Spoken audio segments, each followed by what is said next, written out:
The product manager wants to test adding a new reaction feature to stories. How will you measure if this is successful?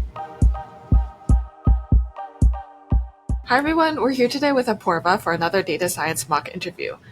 Thanks so much for being here with us today, Apurva. Can you quickly introduce yourself for our viewers? Yeah, sure. Hi, everyone. I'm a data scientist in a tech company. And prior to my current company, I worked at Instacart and Amazon as a data scientist.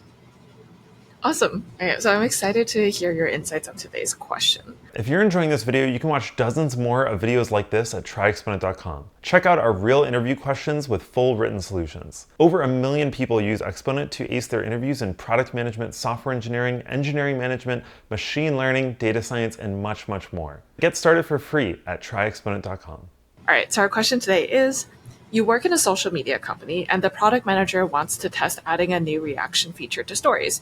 How will you measure if this is successful?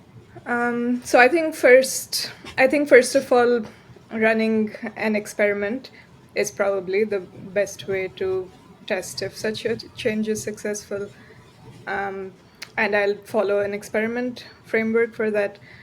So I think as the first step, I want to spend some time on defining the problem more clearly and also asking some clarification questions to sort of define the problem scope better. Okay, So I think perfect. my first question is, why is this adding this new feature or this experiment, why is it important for the company? Like, what decisions will this help drive?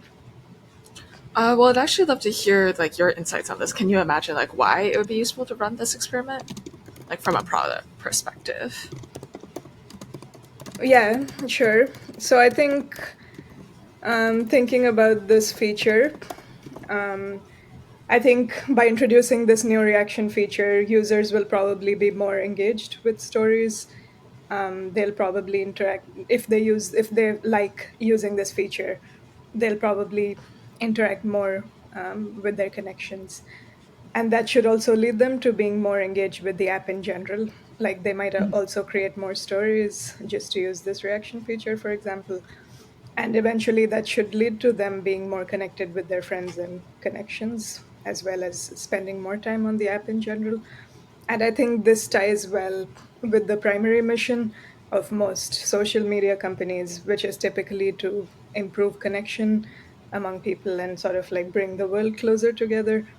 So I think it makes sense that adding this new feature that increases user engagement would be important for the company. Yeah, that definitely sounds like a familiar motivation for many social media companies. So it sounds like you're focusing mostly on user engagement then? Yeah. Okay, perfect. I do have a few more sort of clarifying questions about how exactly this new reaction feature is being implemented. So, first of all, how will this show up in the user's app? Like, will they know about it? And does it change the user workflow in any way? So in general, it shouldn't change the workflow too much. Like basically, the new reaction will show up in the existing user reactions menu, but users for whom this new feature is available will get a notification telling them about it when they first open the app. So that's basically the only new thing.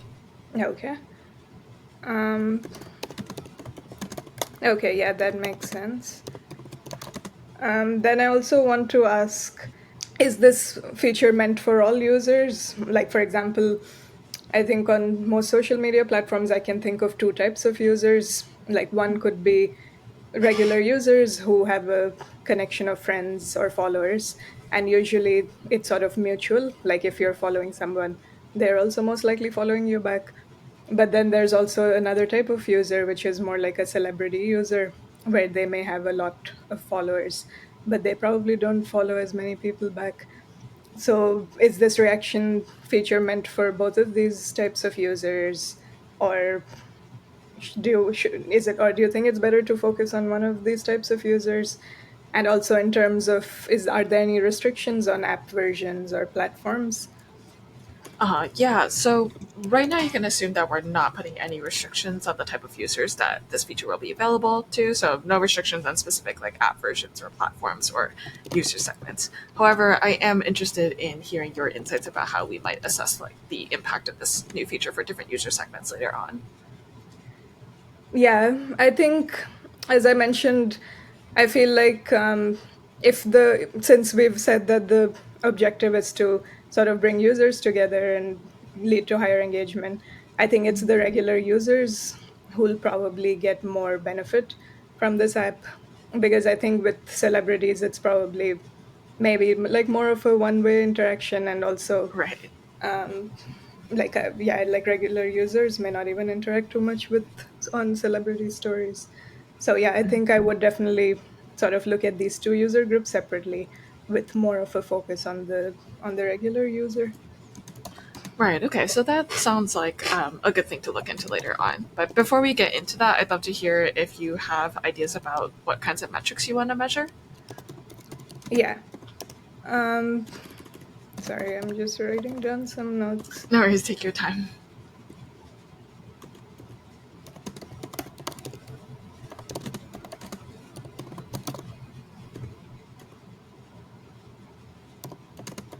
um yeah, so I think for metrics, there are basically four categories of metrics which I would want to look at.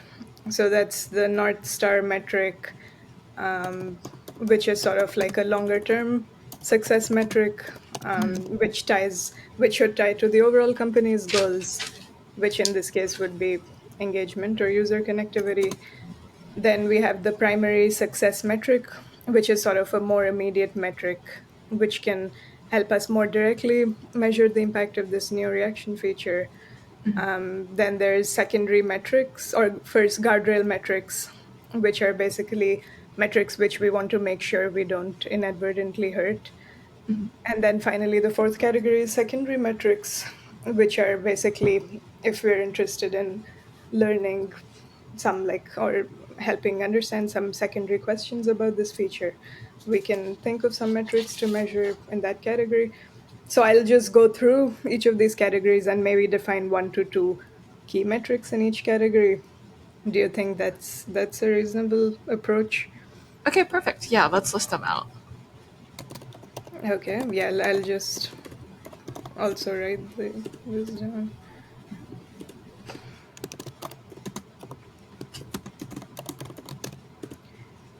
Yeah, so for the North Star metric, um, oops. For North Star metric, I think overall user engagement is probably like the most relevant North Star metric here, because we want to basically make sure that by introducing this feature, we are actually improving overall user engagement, since that's sort of the ultimate goal of adding this feature. And I think one common way to measure that is minutes spent on the app. And the time period could be different based on historical data we have about app usage. But I think for social media apps, usually people do use them pretty much every day. So I think a daily metric for minutes spent would be a good one for the North Star. We can also look at daily active users, because again, if this feature works as expected, then it might users might be sort of like more willing to log into the app, um, eh, just to sort of use this feature more. So Okay. yeah, And so those are the two I would use for North Star. yeah. And just to clarify, what classifies a user as being a daily active user? Oh, yeah, that's a good question. I think usually if a user logs into the app, we would consider that as an active user. Um, but of course, if I mean, maybe certain social media companies have more specific definitions of what they consider a daily active user. Like, for example, maybe you have to spend at least 5 minutes on the browsing on the app or something like that. So that's something I would probably sort of like discuss with other data scientists, or see what the standard definition is for the company. Okay. Sure. That makes sense. Then for primary success metric, as I mentioned, I think this is something which we want to be able to measure the impact of the actual feature in a more direct way. So in this case, I think the reaction usage rate could be a good feature, or sorry, a good metric. And I think how I would define this is number of stories with a reaction divided by the number of stories viewed. Because basically, if we've improved this reaction feature, now we should see a higher usage rate for, like, basically we should see more stories with a reaction being used. So that's why I think this is like a pretty direct metric. I think since we are introducing a new reaction, we would also be interested in the new reaction specifically, like what the adoption rate for the new reaction is. Mhm. So this would just, I guess here we do have baseline, like we probably have a baseline of how often the other existing reactions are being used. So we could compare this new reaction adoption rate with existing ones to see if it's performing better, worse, or similar. Okay, so is that basically the same thing as comparing the new reaction adoption rate with the reaction usage rate that you listed before? Yeah, sort of. I guess just that the if we want to be even more granular, because say we have Mhm. like three or four existing reactions, they might have different existing usage rates as well. So now if we Right. add a Okay. fifth one, I Okay. So think you want to it could break it also be down. interesting. Okay. So yeah, so basically number of times that I would measure as number of times new reaction was used. And I think here the denominator should probably be number of um, times user clicked on the react button. Say basically this is just to reduce noise so that we don't include users who never even like clicked on the reaction button. Okay. And this is a better way to compare with existing reactions as well, or existing reaction usage rates as well. um, and I think we would also be interested at a user level. So on average, like how many users are using these new reactions when they're viewing a story. So, and I think we can discuss more about the granular, like which level the metric should be measured at when we discuss the randomization as well. But I'm Okay. just making a note that apart from like a system level metric, I think we would also be interested at a user level. Okay. Yeah. And Great. then You totally. finally, I think one of my hypothesis is also that if this new reaction is very interesting or appealing to users, they may actually even create more stories just to be able to use this reaction or to see if their friends are using this reaction. So I think that could also be, this could actually also be a secondary metric, but yeah, basically I think this is also something interesting to measure. um, then I think for guardrail, I think overall reaction rate, I think, should be a guardrail as well. So even though I guess it is a primary success, but it is actually a guardrail as well, because we want to make sure that by introducing this new reaction, we're not hurting existing usage. Okay. And I think then also like more from a technical implementation, for example, if this new reaction is leading to crashes or some other type of undesirable user experience, which causes users to abandon the workflow, for example, we do want to make sure that we're monitoring that as well. So I think some sort of a crash rate and a bounce rate metric would be good ones to measure for guardrail. I think latency might be another good one, because sometimes it's possible that there could be like additional calls being made on the back end for this new reaction, which maybe makes the entire app experience slower. Right. Yeah. That could be a careful trade-off. And then finally, for secondary metrics, I think one interesting one could be repeated usage of this new reaction. So, other than I guess measuring at an overall user level or system level, I think it would also be interesting to see if the same set of users are using this new feature multiple times, or is it more like they're only using it once or twice. I think another interesting one here would be the notification engagement rate, since you mentioned that the first time they open the app, they will get a notification.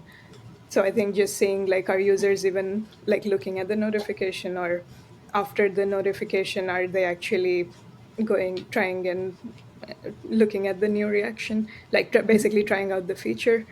I think those could be interesting secondary metrics, because I think that just tells us like, is a notification the best way to inform users about new features, or maybe we can try other things there as well if we find that a lot of users are just ignoring the notification.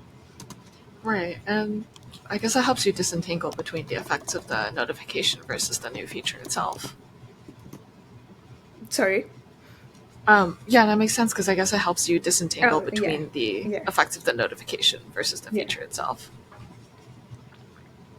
Yeah. So I think that's, does that seem like a reasonable set of metrics? Yeah, totally. Okay. So, yeah, I think now moving on to the actual experiment design.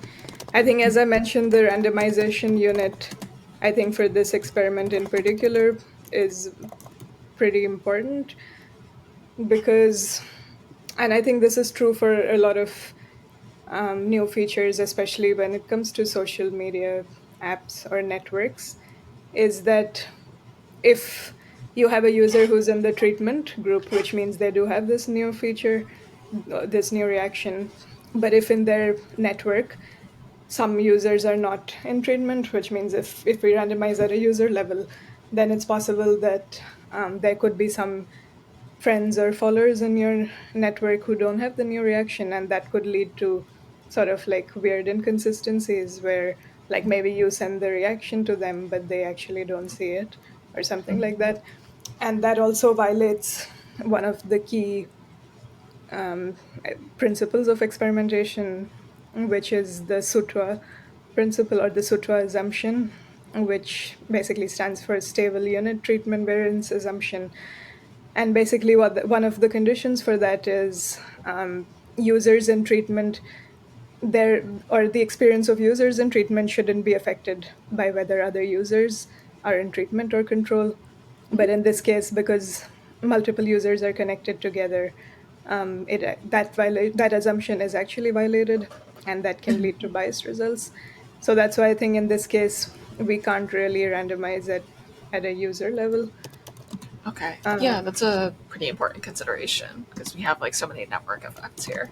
yeah, and so I think there's two alternate ways of randomization that I can think of. I think the first one is maybe randomizing at like a geographical market level. So, for example, what that could look like is we have one set of markets where everybody who's in those markets gets this new feature. So that's sort of like the treatment group. And then there's a similar group of markets where everyone who's in those markets gets is in control. But I think there are a few problems with this approach. First of all, finding those similar markets can be quite difficult because, like, for example, the US market is probably pretty different from most other markets in the world. And that's true for like most countries. Then, secondly, it could also be that these days, especially, people travel quite a lot. So, if we use like IP address, for example, as a way to put them in treatment or control, that could also like potentially mess up things if people are like traveling between control and treatment countries. Like it's possible that yeah, that again they might have inconsistent, they might see inconsistencies in their user experience. And then finally, this would restrict the sample size and therefore the power a lot, because there are only so many markets in the world. So that's why I think a better approach, randomization approach here, is to do some sort of clustering based randomization where basically we can create user clusters. So in one cluster, for example, all users and whoever is in the network, they would be in treatment or control. And so we can create like a bunch of user clusters for treatment in treatment and a bunch of user clusters in control. I think this takes care of most of the issues I mentioned with geo randomization. Right. Okay. Um, With one of the main ones being that users that are connected to each other might be in different countries, right? yeah. Mhm. So in this Okay. case, I think we're basically making sure that as long as you're in one of the treatment clusters, everybody in your network, that also has the new feature. Okay. Um, Perfect. I think when it comes to triggering criteria, like the most straightforward one is to just assign them to the experiment when they first open the app.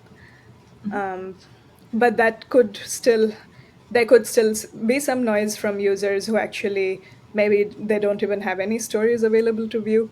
Like for example, if there's like a new user who doesn't have too many friends or connections, and none of their friends or connections posted a story, then they actually wouldn't be able to use this feature at all. So that's why if we want to reduce noise or variance a little bit more, we could also trigger only a basic trigger that is assign them to the experiment only if their homepage actually has stories available to view. I Mhm. think that I would discuss with engineers because sometimes it might be too much of a technical lift to do Mhm. that. So I think it's a trade-off between basically like data science spending more time on analysis and variance reduction techniques versus the engineering lift required to have this more selective triggering Yeah. criteria. Yeah, it's a good consideration. Can you tell me a little bit more in detail about how that assignment happens when the user first logs in? Yeah, so I think if you just go with the first login criteria, then as soon as they first log in, the backend system would randomly either assign them to treatment or control. And then if they're Uh, assigned to treatment, they would have access to this new feature. And so they would see the new notification, for example. And then once they're assigned, they sort of stay in whatever control group, whatever variant they're assigned to for the rest of the experiment. right. I Um, guess my question was more about different people log in at different times, right? So let's say the user logs in for like the first time in a few days, but somebody in their network has already been assigned to either the control group or the treatment group. So then you can't really randomize this user's assignment, right? yeah, in that case, then they would be assigned to uh, like whatever cluster they're already in. So I think yeah, in that case, that's how that would work. Okay. Whatever cluster they're already in is which one exactly? So in this case, if somebody in their network is already, so basically, I think their assignment would happen as soon as like one person in your network is assigned. So for example, if you're logging in and say like nobody in your network is assigned to the experiment yet, I think Hmm. at that point you could be randomly assigned to either control or treatment. But as long as there's one, and then you're basically in one of the clusters, like you've created a new cluster at Hmm. that point. But then everybody else who's in your cluster or in your network will basically also be assigned to the same cluster as you. Okay, great. So you're saying that the assignment actually happens not at the time at which the user first logs in, but at the time at which anybody in their cluster first logs in. Yeah, Okay. that's a good point. Okay. Yeah, sounds good. Yeah, moving on to the null and alternate hypothesis. I think the main hypothesis we have is that this new reaction increase the will increase user engagement or the primary success metric, which I think we've already mentioned are primary success metrics, which are basically around reaction usage rate as well as number of stories created. Um, and by how much they will increase, like let's say that's X% for now. I think we can discuss that more when we discuss the power analysis step. Hmm. Um, and yeah, while not hurting the guardrail metrics and hopefully creating a slight increase or at least a neutral change in the North Star metric. Okay. Yeah. And And we'll also, would you yeah. mind writing down the hypotheses for us? Oh yeah, sure.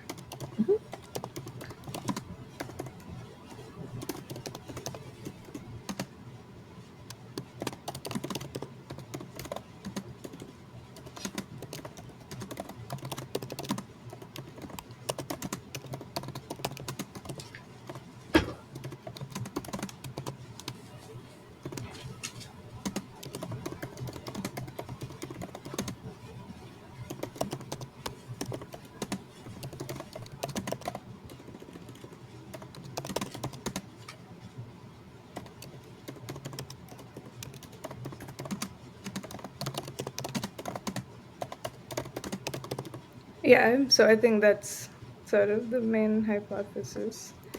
And the alternate, I mean, the null hypothesis is just that it won't have, is sort of just the opposite of that, that there won't be any effect on the primary success metric.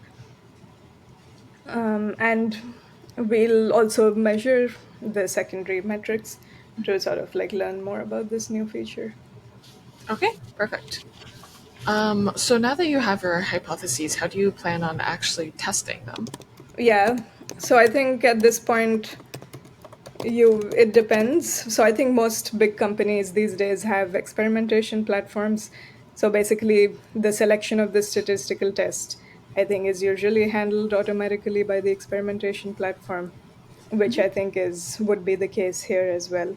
But I think typically, since we can expect pretty large sample sizes for this experiment, I think a z-test is usually good enough to cover most of the metrics we discussed. I think one sort of thing nuance I would like to mention here is, because this is not user-based randomization, but rather cluster randomization, so we will still have fewer samples than we would have if it was randomized at a user level. And so that's why I think we would want to probably think of some additional variance reduction, like clustering standard errors or other techniques. I think there So, is some published research on this topic, so I would um, probably spend some time on like looking into some of those techniques as well, sorry, or are maybe the you experimentation platform might already also account for some of these. sorry, are you saying fewer samples overall or like fewer Yeah, overall. samples? Okay, yeah. So why would that be the case? Because I mean, if you had assigned at the user level, then each user is a separate observation, right? So, for example, if you have 50 million users, you could theoretically have, like, even if you assign like 10% of the population, for example, you would still have like 5 million users, which is a pretty big sample size. But now, because we're assigning clusters, then like that will probably become a few magnitudes smaller, because like each cluster probably will have at least, I think on average most users will have at least like a few hundred people in their network. So I Okay, so think, are you saying that our observations? So you're collecting one observation from each cluster rather than each yeah, user. yeah, Okay. Okay, and in that is that in the form of like aggregated metrics, like averages or something like that? yeah, I think averages would be like the main one to start with. And then Okay. I mean, obviously for some clusters, you if some clusters seem like, I guess you could also look at distributions or like look at it by cluster if something seems odd, or if you want to sort of investigate if some deeper analysis questions. But in general, like the average treatment effect is what you would start with. Okay, I see. Yeah, and you mentioned you would use a z-tap test. Can you explain briefly why? Yeah, so I think in general, um, like a z-test is good for proportional metrics, or when you know, um, when you have like a large enough sample size. A z-test and a t-test are pretty similar. So t-test is the other common test, which is more used for continuous metrics. So in our case, I think we were measuring a lot of rates, which are proportions. So a z-test is relevant there. Some of our metrics, which we discussed, could be continuous metrics, like the number of stories created, for example. For that, t-test would be ideal. But again, as the sample size increases, and I mean, typically the standard that you can use is like a few thousands. So as long as your sample size is more than a few thousands, the z-test and t-test are actually pretty much identical. So it doesn't matter as much which Okay. one you use. Okay, got So I it. think a z-test would like cover most of our metrics Okay, in yeah, this that makes case. sense to me. Um, okay, so yeah, I think the next step is the power analysis. So that will help determine how long we need to run this experiment for. So typically there are four main inputs for power analysis. Like, do you want me to go into detail in all of them, or I can just sort of like briefly mention? If you could just give a high level summary of everything, that'd be helpful. Yeah, the first main input is the effect size, or MDE. I think this is the one of the most important inputs, which also requires some input from other stakeholders such as product managers, etc. Because this is basically the effect size that we expect that our primary success metric would change by. So, for example, I think when we stated the alternate hypothesis, we said our primary success metric would improve by X%. So the X here is basically the effect size. The smallest X here is the effect size, or MD. And basically, the effect size should be practically significant. That is, theoretically, you could measure like a really small change, like say a 0.001% change in your success metric, but that's probably not going to be too meaningful for the business. Mhm. And it may not be worthwhile to run an experiment which only moves primary success metrics by such a small percentage. So I Mhm. think that's why here I would discuss with other stakeholders to decide what a practical MD looks like. And we could also use historical data in this case. Like, for example, we probably have some data around what the effect size was when our initial reactions were launched. So we could try to use that as a baseline as well. Um, Next input is power. So this is just the probability of detecting a true effect, if there is one. And the industry standard is zero point 0.8. Um, So yeah, I think unless we have a very specific reason for changing the power, I think usually zero point 0.8 is a pretty standard measurement for this input.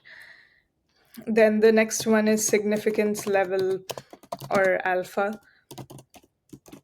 and this is basically the probability of detecting false positives. And again, the Mhm. industry standards basically point is usually 0.05, Mhm.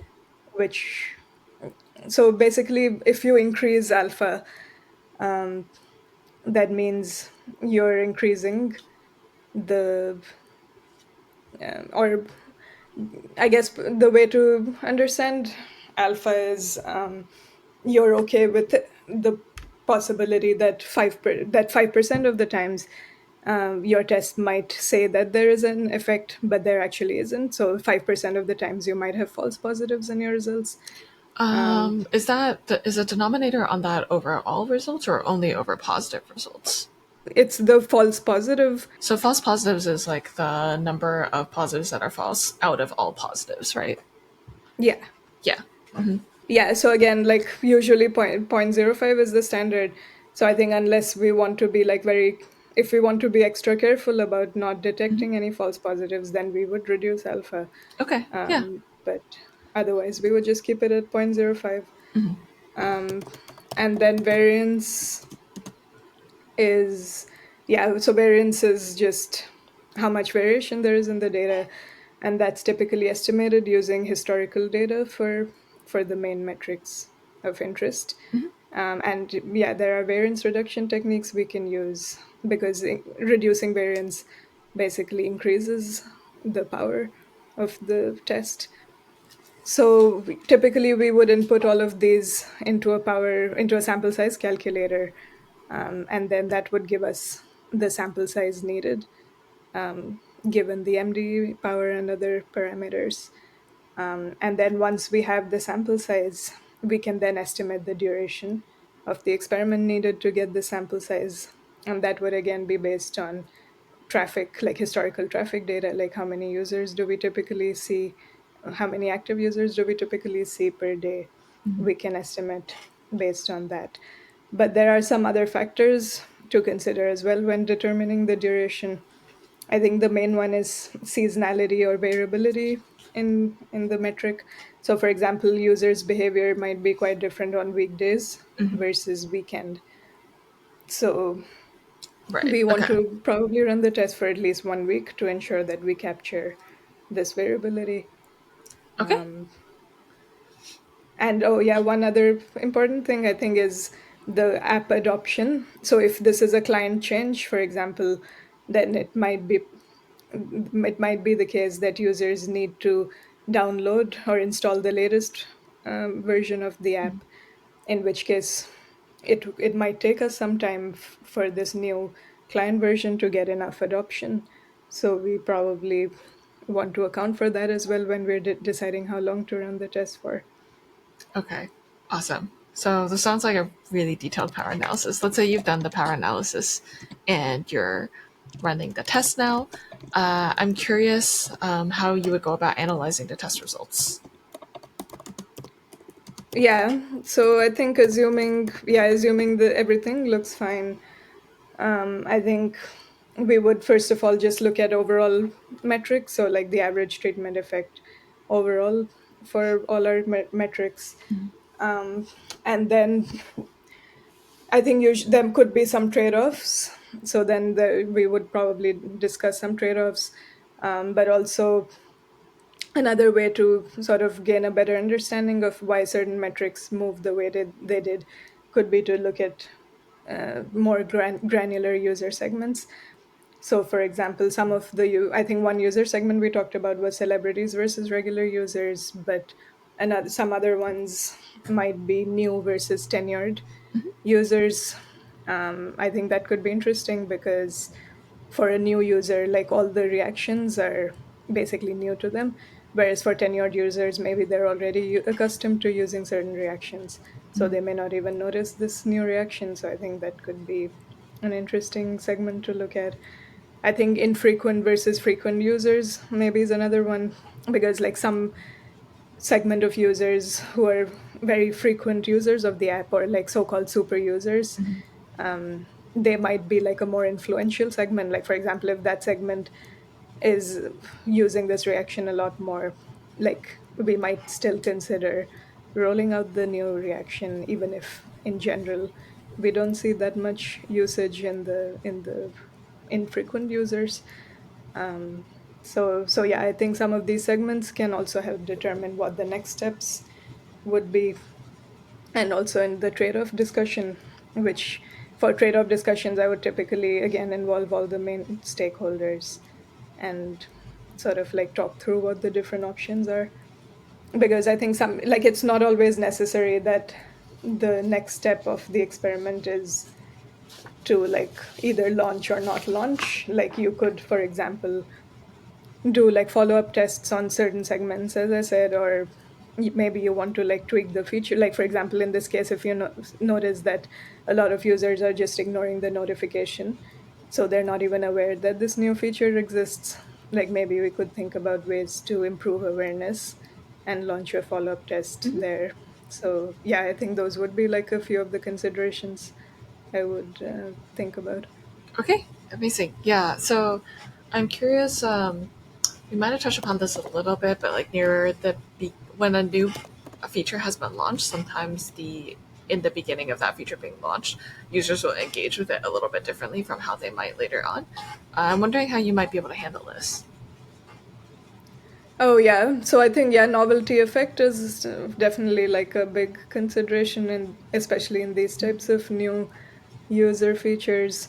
I think one way to do that could be to have like a holdback group of users. So basically, you could have like a small percentage of users, say maybe somewhere between 1 to 5% of the total population, where even if you do decide to roll this feature out more broadly, this small holdback group of users still sees the control experience. That is, they don't actually see this new reaction.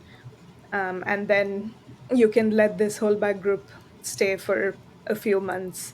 And then at the end of that longer time period, you can see um, whether like, whether usage for the new group um, is still much higher than the old group, like the overall reaction, or what your key success metrics, like if those trends still hold. Okay, perfect. That sounds like a good plan.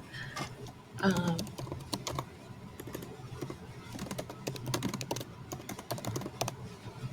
Yeah, and I think one other thing I would add is, so far, like all the things we've discussed have been quantitative, like purely looking at data. But I think it's also a good idea to think about like user research studies or more qualitative sort of analysis, especially if there are certain segments of users which are showing different behaviors or showing behaviors which we're like interested in exploring further. Can you give me one example of a type of qualitative analysis or user study that you might do? Yeah, like I think one thing is like if we find that for a small percentage of users, like they really like this feature and are using it repeatedly, whereas like most of the other users are not, then I think we would might be interested in why for this small user group, this feature seems to be much more popular. So I think there like we might maybe do some UX studies where we actually talk to a few users from that group.